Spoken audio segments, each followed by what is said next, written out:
Hi, mga chikilabs at beshi kong expired. So, nagpa-ultrasound na aking sister-in-law, si Jojo, ang brother ko. So, hindi ko papakita sa'yo. Malalaman namin kung girl o boy ito. So, sa akin nila papa-open para surprise. So, hindi ko sa kanila sasabihin. Kayo. Makikita sa nakikita. Hindi yan. Hindi ko yan ipopost pa hanggat hindi ano. Hindi ko ano sa akin. Meron kasi kita namin. Hindi yan. Ako lang titingin. Okay ha. So, ayan na. Pikit, mati, pikit! Babae ba ito? Paasama na talaga. Tito, ano ba yan? Ang nakalagay? Pray. Naku, ano sasabihin? Dalangin. Hindi nga.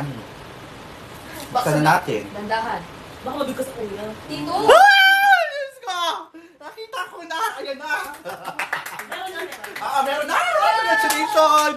Ayan po nga ni! Ano ang sabi ni kuya? Hindi na ako bibig. Baka habang tulog si kuya, bigla niya masabi. So ano kung mangyari? Slip to. Ikaw, Neng, anong gusto mo? Kahit ano. Pero ikaw, mas prefer. prefer ko, girl. Tapos, ikaw, Jo. Girl, Sa'yo, ano ba? babae din. Ako kahit ano. Okay. Baka naman gumagaya ka lang kay Laida. Hindi siya Ayaw yung siya mo may gusto na girl. Okay. Ako, ano kahit ano. Ikaw, Kuya Mati. Ano? Feeling ko babae yan pero gusto ko boy. Diyos ko ako. Kahit ano. Asa ako Kahit ano, baka mabig ka. Alam ko na. So, malalap natin. Sa mga susunod na kabanata. Bye-bye mga Chikilabs Special Friend. Hi! Good afternoon mga Chikilabs at Beshi kong expired. So, magkakaroon po kami ng gender reveal ng baby po namin sa aking kapatid na si Jojo at sa sister-in-law ko na si Layla. So, ganito, magkakaroon tayo ng palaro. 5 ang pipiliin ko na mananalo ng 2 kilong bigas. So, ganito ang gagawin natin. Ang mechanics, follow, like, and share po tayo. At the same time po, dapat tama ang sagot ninyo kung girl o boy ang lalabas, no?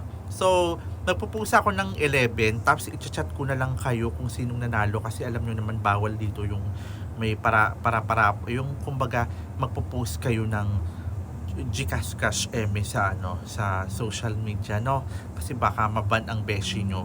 So ayun, kita-kits po tayo sa January 11 ng gabi or 12 na po ng umaga at ipopost ko po kung sinong 5 ang nanalo po. Ayan.